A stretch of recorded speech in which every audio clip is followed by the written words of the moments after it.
আসসালামু আলাইকুম ওয়া রাহমাতুল্লাহ। কাছে বা দূরে, দেশ বা বিদেশে যে যেখানে অবস্থান করে পুষ্টি নিবেদিত মুনাজাতের অপেক্ষায় ছিলেন, আমরা উপস্থিত হয়েছি আপনাদের সামনে। আসুন এই পবিত্র মাহে রমদানকে আহলান সাহলান মারহাবা দিয়ে নিজের জীবনের সঙ্গী হিসাবে গুনাহ মাফের জন্য বানিয়ে নিই। দোয়া কবুলের সময় হয়েছে, আসুন দোয়া করি। আল্লাহুম্মা আমিন, আল্লাহুম্মা আমিন।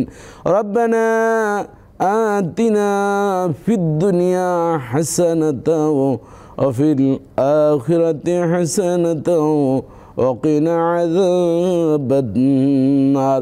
সারাদিন উপবাস করে এই মুহূর্তে আল্লাহ প্রতিদান নেওয়ার জন্য ভিক্ষুকের মতন উপস্থিত হয়েছি। আল্লাহ তুমি আমাদের এই সিয়াম সাধনাকে কবুল ও মঞ্জুর করে নাও।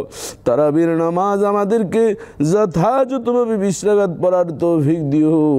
আল্লাহ 5 ওয়াক্ত নামাজ সঠিকভাবে যথাসময়ে জামাতের সাথে আদায় করার তৌফিক দিও। এই বাংলার জমিনের উপর তুমি খাস রহমত নাজিল করো।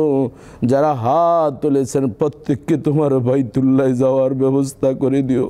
মাবুদ, মরে যাবার রাস্তাঘাটে অ্যাক্সিডেন্ট করে পশুর মতন মাইরো না। আর জবানি মৃত্যুর সময় জারি করে দিও লা ইলাহা ইল্লাল্লাহু মুহাম্মাদুর রাসূলুল্লাহ সাল্লাল্লাহু আলাইহি ওয়াসাল্লাম।